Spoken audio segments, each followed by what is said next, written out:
Oke, ini Priska ya.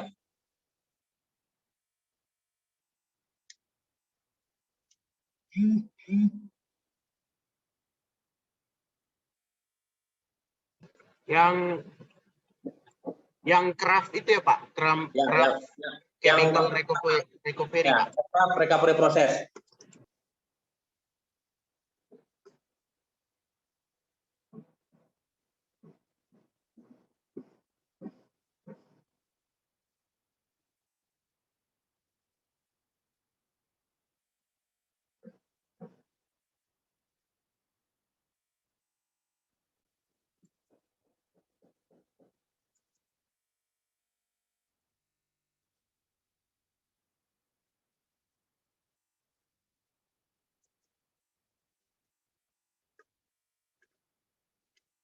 Saya juga coba dari sini, share screen-nya atau masuk lagi dari sini.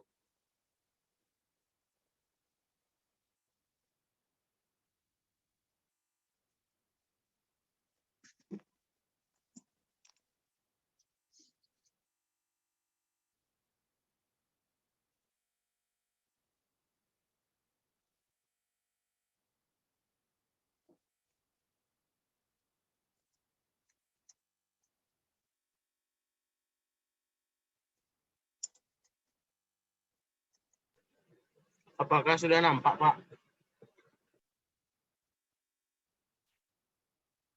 Oh, bukan yang ini, yang satu lagi ya. Yang Inggris. Yang slide yang untuk hand on-nya. Bukan ya, satu lagi. Yang slide untuk print. Nah, ini nah itu. Oke. Oke ya. Yang lain bisa lihat ya. Oke, bisa, Pak. Oke, Bisa, kita mulai ke halaman yang kedua. Yang ke slide yang kedua. Slide 1 halaman kedua. Nah, ini, oke. Oke, mungkin teman-teman ataupun adik-adik ini sudah enggak lagi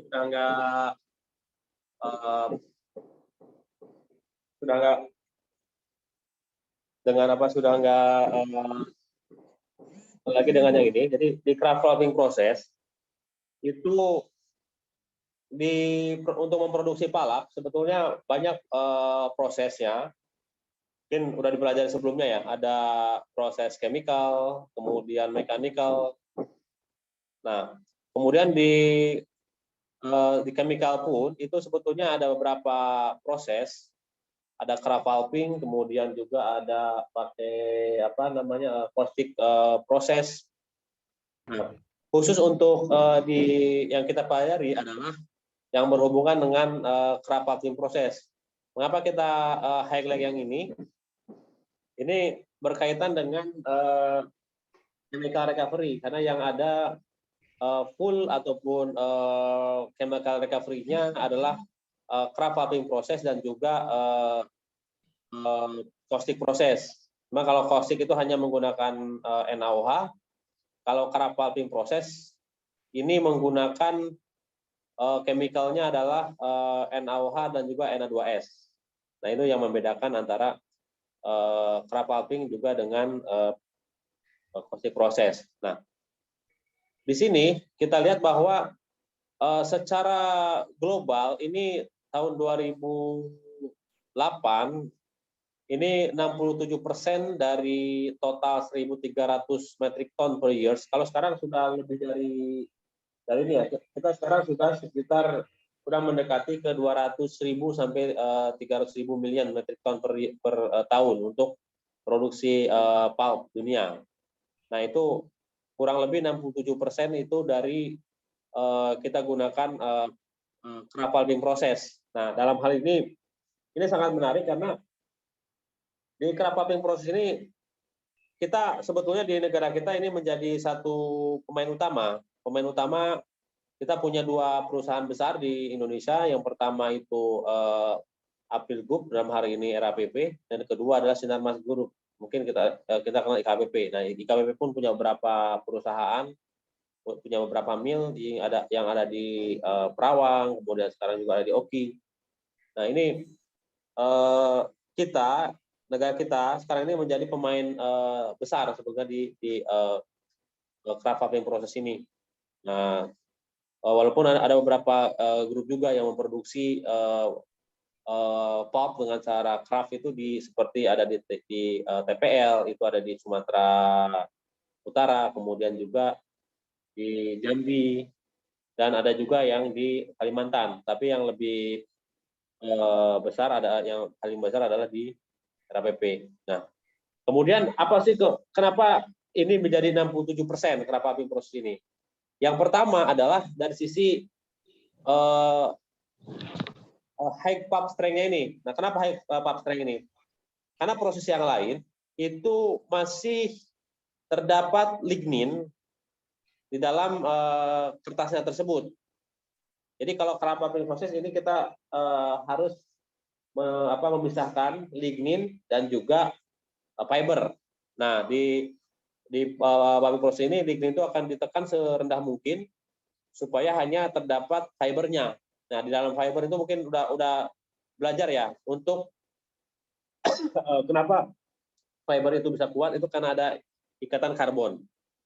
Nah, kemudian yang kedua adalah kemampuan untuk menghandle dari semua jenis kayu. Nah, karena kayu-kayu ini kan kalau di kita dulu sebelum ada HTI itu biasanya yang kita cooking itu kayu alam atau MHW, mixed hardwood. Itu kan kayunya macam-macam tuh. Dari mulai kayu yang keras, kayu yang lembut, ataupun jenis kayu yang berbeda. Nah, dengan craft fabric proses ini, mixed hardwood pun bisa kita memproduksi kayu dengan kualitas tertentu tentunya. Nah, kemudian dari sisi ekonomikal, efisiensi pemakaian chemical, karena dari chemical yang kita gunakan itu hampir semua bisa direcovery kembali. Tentunya ini kan menjadi satu keunggulan ataupun satu keuntungan untuk bisa kita berbicara tentang craft fabric proses ini. Jadi chemical caustic yang kita gunakan dengan Na2S begitu menjadi byproduct itu bisa dikembalikan lagi menjadi chemical yang akan bisa digunakan kembali dalam fabric proses. Oke, next berikutnya.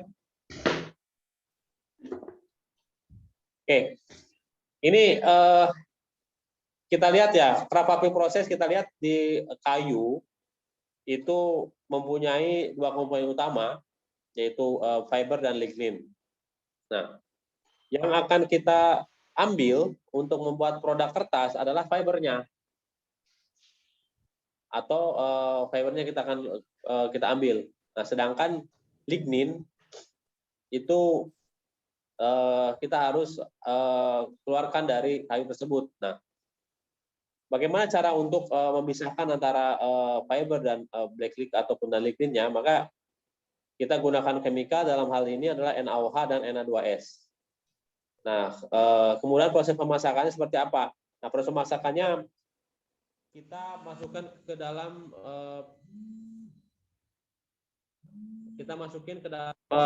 digester dengan suhu 155 derajat Celcius dan pressure 900 kPa, kilopascal. Nanti kita bisa dirubah lah berapa barnya. Nah, kemudian ini produk akan dipisahkan, fiber akan dipisahkan dengan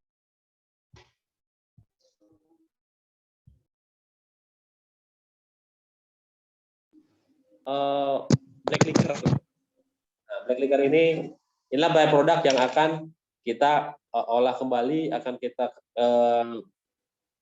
recover kembali chemicalnya. Jadi NaOH dan Na2S ini akan melarutkan lignin, kemudian lignin akan dipisahkan menjadi akan dibakar. Ini kan lignin itu kalau dia mempunyai nilai bakar ya, dia akan banyak organiknya, maka kita akan menjadikan sebagai bahan bakar utama di pabrik pulp and paper. Jadi black liquor ini akan menjadi bahan bakar. Nah, next prosesnya mungkin udah dibaca di sebelumnya ya. Oke. Next.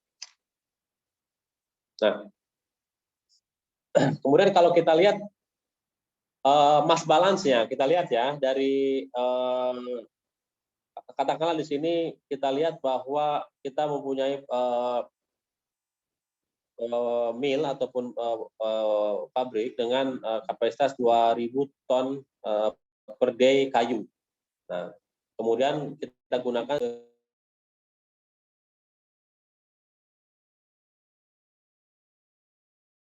kemudian dari sini dari tersebut maka setengahnya adalah fiber. Setengahnya hampir salah adalah fiber. Kemudian setengahnya lagi, 50%-nya lagi adalah dissolved oksigen, dissolved organik. Dalam hal ini perbandingan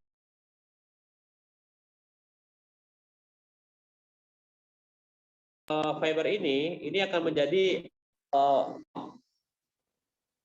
nah sisanya antara dissolved organik atau dalam hal lignin dan juga chemical ini menjadi black liquor. Nah, kita akan point out di black liquor-nya. Kalau pulp-nya mungkin udah adik-adik udah belajar sebelumnya di semester lalu atau dengan mata kuliah yang lain. Next. Nah, apa keunggulan dari craft process ini? Kalau kita lihat dari sisi tiga fungsi utama.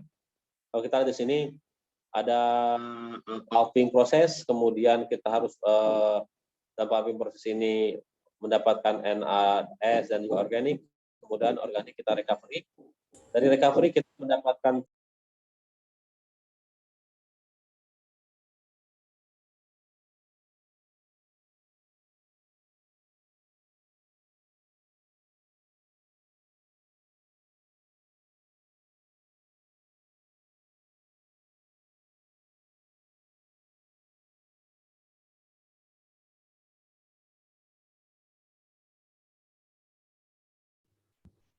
Halo Pak.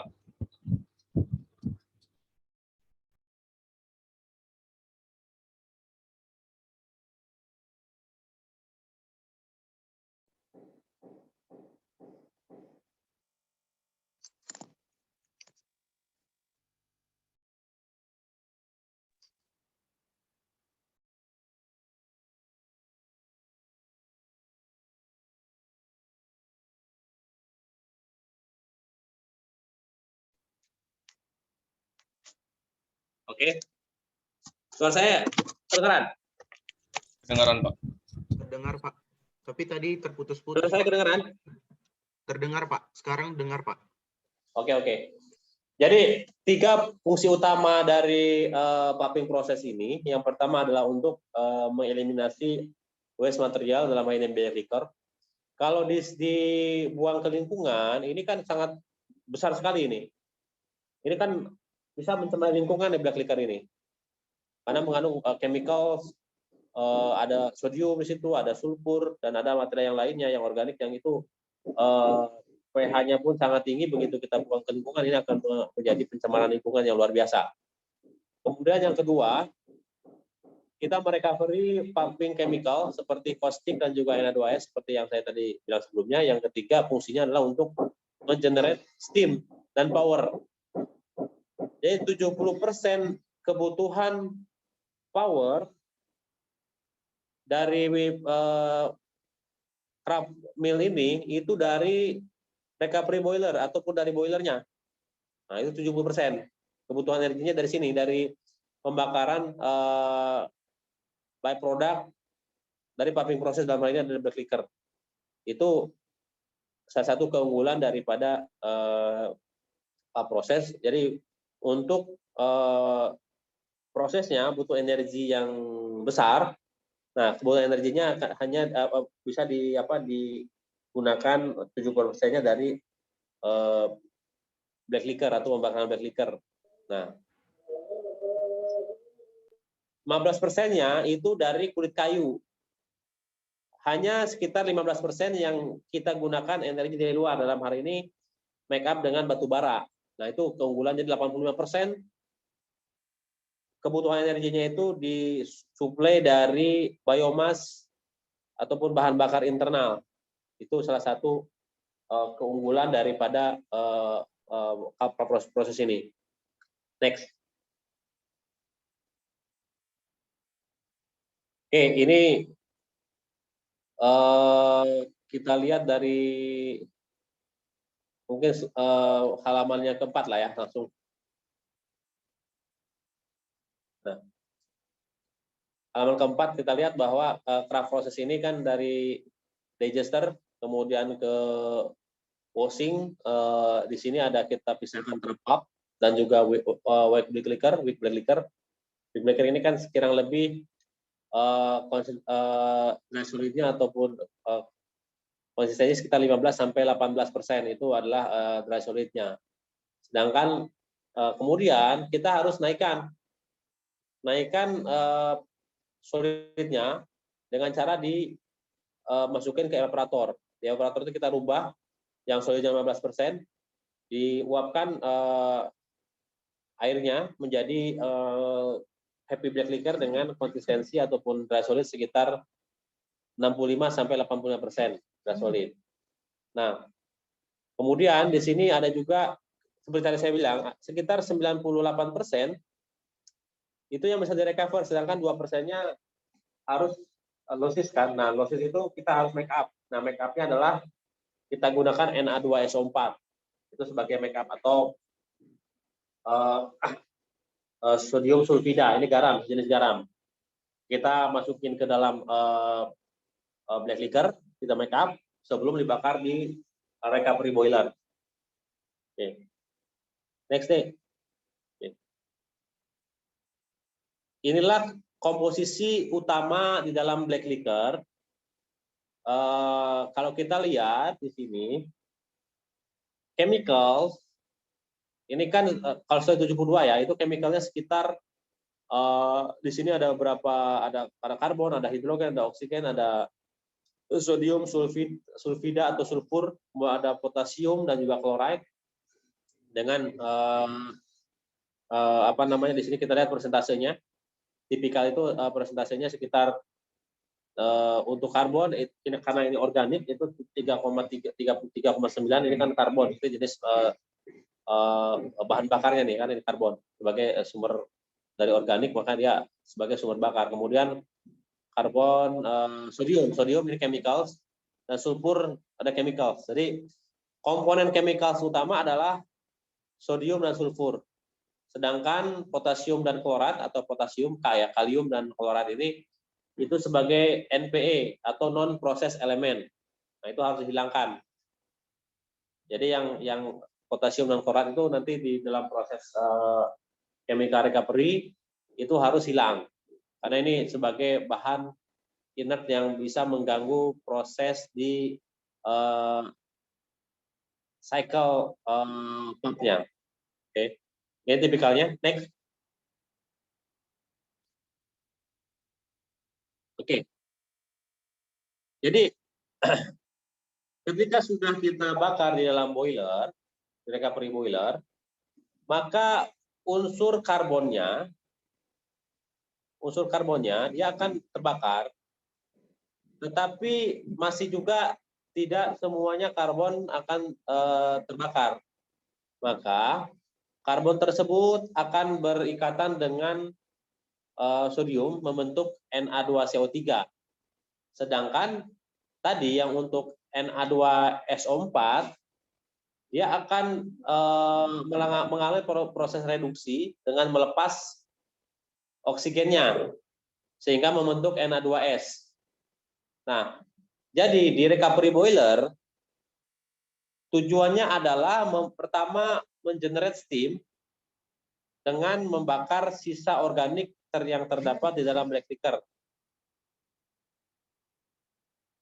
Nah, kemudian Na2S itu adalah produk yang dihasilkan dari recovery boiler. Jadi di recovery boiler itu ketika dibakar itu akan ada lelehan smelt dari recovery boilernya. Coba lihat dari sisi di bagian bawah, kita lihat gambarnya. Nah, ini nanti kalau bisa ke mill. Nah, ini di dalam kita lihat ini kan itu ada lubang di dalam furnace yang memperlihatkan proses pembakaran dekliker. Jadi suhunya di dalam furnace itu adalah sekitar lebih dari 800 derajat Celcius. Jadi yang keluar itu seperti lelehan lava. Nah, lelehan lava itu mostly adalah Na2CO3 dan Na2S. Itu yang kita namakan sebagai smelt. Inilah bahan, produk dari recovery boiler. Yang dalam hal ini tadi kan ada Na2SO4 ya, itu akan dirubah menjadi Na2S. Nah, itu di recovery boiler. Di samping juga ada Na2CO3. Nah, Na2CO3 ini nanti diproses selanjutnya, yaitu di recos dan kiln itu prosesnya. Oke, next. Oke, dari sini kita dapat dari recovery boiler itu ada smelt. Smelt itu kan seperti tadi saya ada lelehan seperti apa namanya lava. Nah, ini harus kita larutkan ke dalam air. Kita larutkan dalam air atau dalam ini wicos, dilarutkan dalam air. Tentunya dengan pencampuran tertentu supaya karena perbedaan temperatur yang sangat tinggi. Kemudian pencampuran smelt dan water itu adalah kita namakan green liquor karena berubah warnanya jadi hijau. Kayak kita namakan green liquor. Nah, green liquor ini komponen utamanya adalah Na2S dan Na2CO3. Di mana yang digunakan untuk pulping proses ini kan Na2S dan NaOH. Berarti Na2CO3-nya harus kita rubah menjadi NaOH. Nah, jadi untuk NaOH ini kita akan diolah di teks berikutnya. Coba di bawahnya lagi. Gambar di share lagi deh. Nah, di sini lihat. Jadi untuk merubah Na2S Na2CO3 menjadi NaOH itu dibutuhkan satu lagi plant namanya causticizing plant. Tujuannya adalah merubah Na2CO3 menjadi Na2S. Nah, NaOH. Artinya begitu menjadi di situ sudah NaOH terbentuk, Na2S juga tadi kan terbentuk di recovery boiler, maka produk akhirnya dari causticizing adalah green liquor, white liquor. Nah, tetapi untuk di causticizing ini prosesnya membutuhkan kapur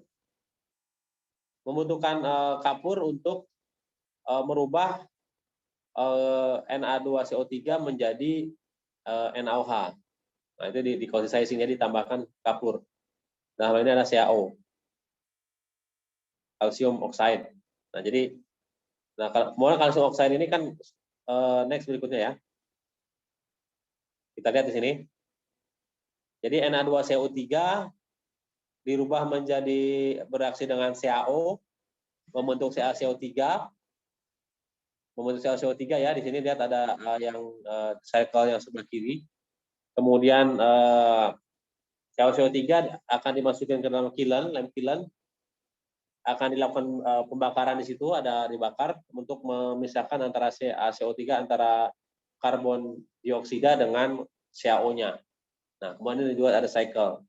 Jadi reaksi antara Na2CO3 itu akan membentuk NaOH dan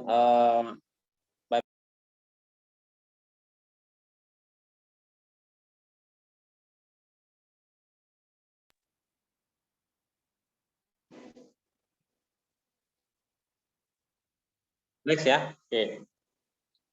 Kemudian selain ada tadi sodium cycle itu kan tadi NaOH, Na2S, kemudian Na2CO3 dan lain-lain itu kan ada sodium. Juga di milik kita ini punya juga di Craft Process ada namanya cycle es sulfur, karena komponen utama di Craft Process itu adalah sodium dan sulfur. Maka selain sodium di sulfur juga. Nah, sulfur ini sebetulnya kalau kita lihat sulfur itu salah satu yang membuat khas dari milk di Craft mill itu adalah baunya yang menyengat. Nah, itu salah satunya adalah dari esnya. Jadi begitu ada es yang keluar di dalam sistemnya, maka dia akan menimbulkan bau. Gitu. Jadi es yang membuat unsur sulfurlah yang membuat tabel ini adalah baunya menyengat ya. Nah, itu harus kita eliminir sebetulnya. Ini harus kita eliminir dengan beberapa proses. Di sini kita lihat ada inclinator, ada scrubbing system. Kemudian ini salah satu cara untuk mereduce sulfur yang keluar. Kemudian di sulfur juga kita harus ada make up sulfur. Dalam hal ini Na2SO4 kita make up-kan. Di sini ada make up sulfur. Setelah recovery boiler ada satu ini make up sulfur. Next. Nah, kita lihat di sini ada sodium. Sodium kita lihat kebutuhannya yang kita lihat ada Na2S, Na, ada S, ada Ca. Ini salah satu chemical utama yang kita gunakan di dalam proses pulp and paper. Jadi kita lihat kalau kita lihat inilah unsur utama yang harus ada di dalam proses craft proses sehingga unsur ini akan kita cycle kembali. Jadi ada di sini ada organik setiap kompon, asetat dan lain-lain. Ini bisa kita lewatkan lah. Next. Oke. Nah, kemudian yang tak kalah pentingnya adalah ada juga unsur yang tidak diinginkan di dalam proses craft mill tersebut. Jadi craft mill itu kan unsur utamanya es sama sodium dan sulfur. Tetapi ada juga komponen ataupun elemen yang tidak harus ada di situ.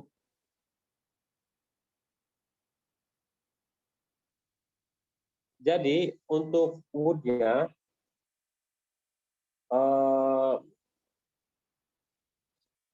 itu ada beberapa non-porous elemen yang ini sumbernya yang pertama dari kayu. Nah, kayu ini banyak mengandung komponen selain tadi karbon dan juga organik kan ada karbon, ada oksigen, ada hidrogen, itu kan komponen organik dalam kayu. Tetapi ada juga non-porous elemen seperti silikat, aluminium, klorida, kalium, magnesium, mangan, fosfor, besi, nikel, krom dan juga yang lainnya. Nah, ini yang paling besar adalah klorida dan potasium atau Cl dan K. Nah, ini sumbernya dari make up caustic juga ada Cl. Kemudian di dalam proses pulp itu juga ada kita masukkan aditif seperti silika dan juga magnesium. Kemudian kita juga punya make up lime untuk menambah lem yang berkurang di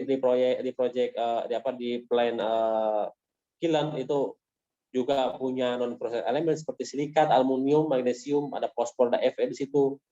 Kemudian di material kilnnya sendiri juga ada di situ refractory brick, itu kan ada refractory seperti bata refractory untuk proses pembakarannya, itu pun banyak juga mengandung silikat dan juga aluminium. Kemudian corrosion produk juga yang dari equipment itu ada Fe, besi, ada nikel, ada krom. Ini sumber-sumber yang non-porous elemen yang harus kita buang. Tapi yang paling besar, yang paling banyak impact-nya adalah klorida dan potasium. Nanti akan kita bahas di next bahasan berikutnya untuk potasium dan klorida. Kenapa potasium dan klorida ini harus dihilangkan di dalam proses ini, proses ini. Dan di mana proses penghilangannya nanti kita ada chapter berikutnya. Next. Nah, Kemudian non porous elemen ini juga punya beberapa karakteristik.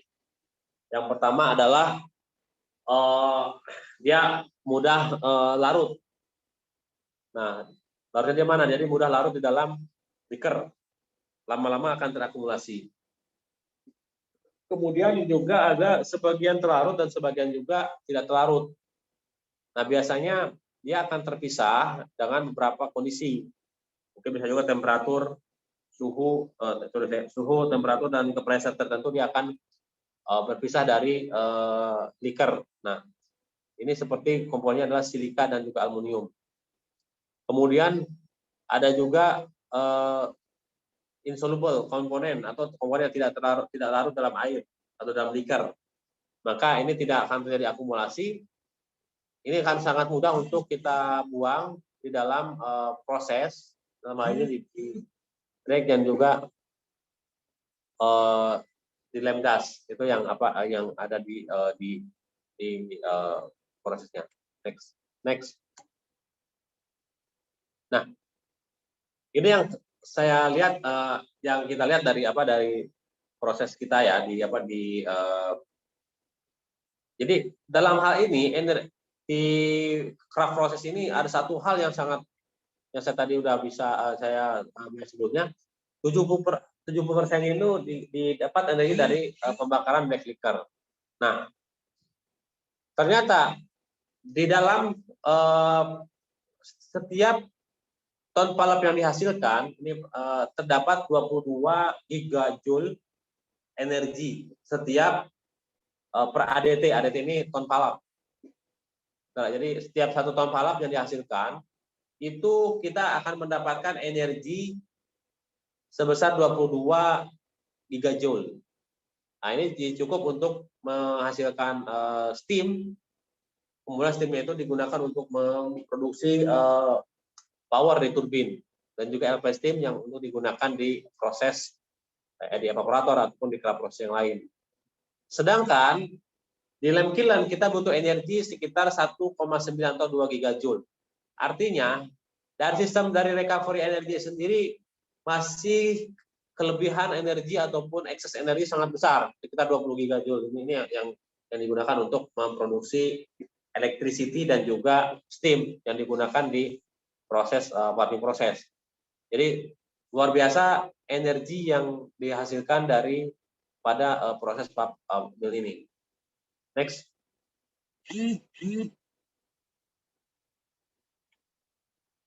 Nah, ini kita lihat banyak sekali ya kita di sini steamnya kita tipikal 3,5 kg per kilogram black liquor. Jadi ini rasionya, setiap bakar 1 kg black liquor, kita akan mendapatkan steam sekitar 3,5 kg steam. Ini bervariasi sebetulnya antara 2,5 sampai 3,8 tergantung daripada black liquor ataupun organik di dalam black liquor tersebut. Semakin banyak organik, maka semakin besar nilai bakarnya. Tapi tipikalnya adalah setiap 1 kg liquor yang dibakar maka akan mendapatkan 3,5 steam. Nah, dari 3,5 kg steam itu untuk mendapatkan 1 megawatt itu maka hanya dibutuhkan sekitar 1,7 sampai 2 kg steam. Jadi setiap kilogram black liquor itu sekitar 2 megawatt yang dihasilkan.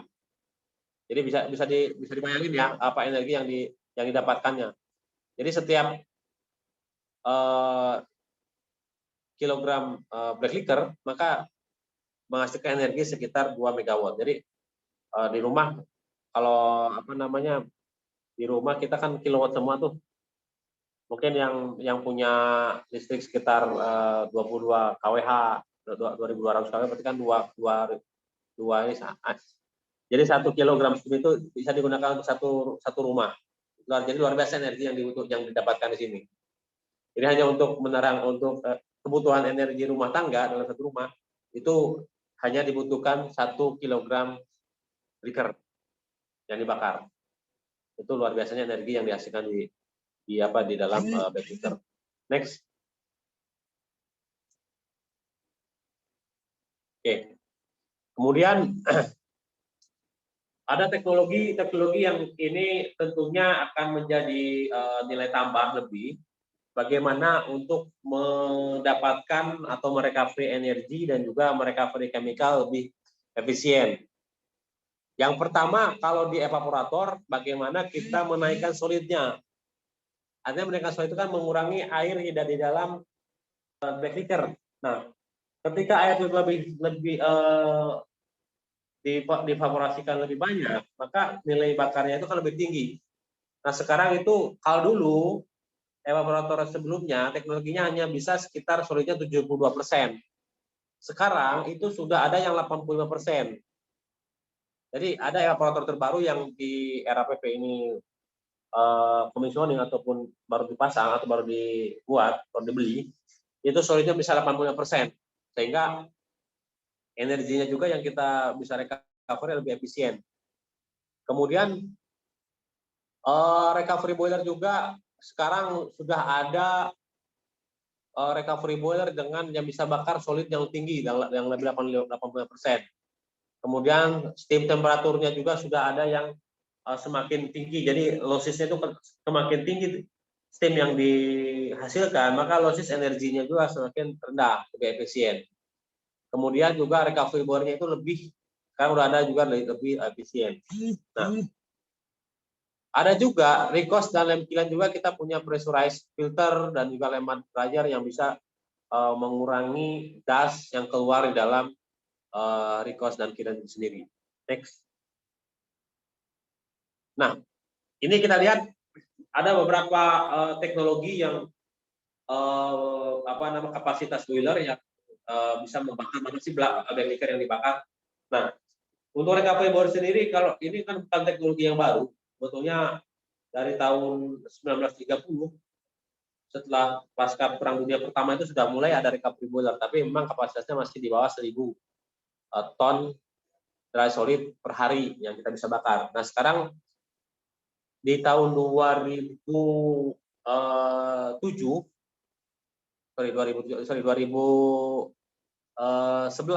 RAPP sudah punya recovery boiler dengan kapasitas 7.000 ton dry solid. Kemudian sekarang sudah ada yang 10.000 ton dry solid yang terbesar di dunia itu. Sekarang udah bangun di Brazil. Nah, itu artinya teknologinya semakin lama semakin membesar, besar dan besar. Jadi kapasitasnya semakin besar. Itu tipikal dari recovery boiler yang ada di dunia saat ini. Jadi setiap tahun akan mengalami perkembangan dan loncatan-loncatan dari sisi teknologinya. Next. Kemudian juga di sini lihat steam yang dihasilkan juga mulai mengalami kenaikan.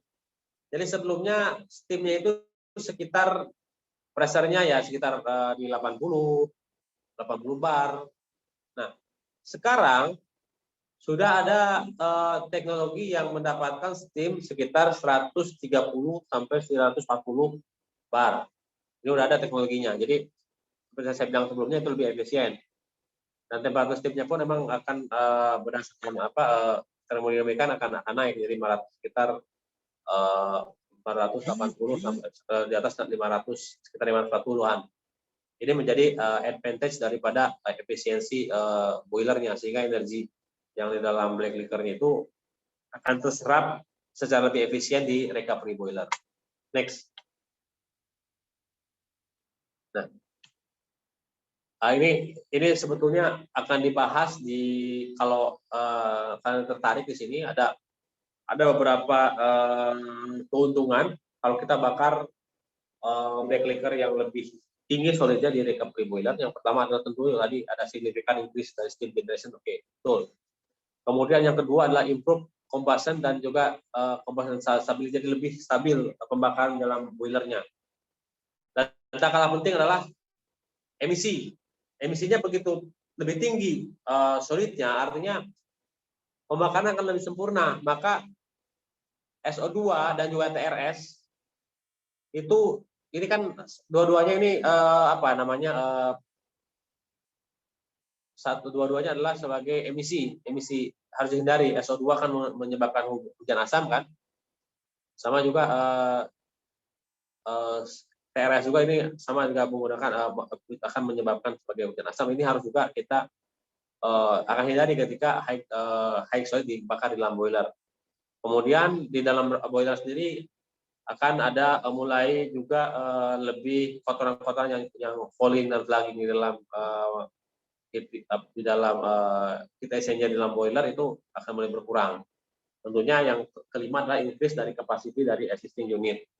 Jadi biasanya kita mulai boiler-boiler yang lama biasanya ada upgrade supaya bisa membakar black liquor dengan high solid.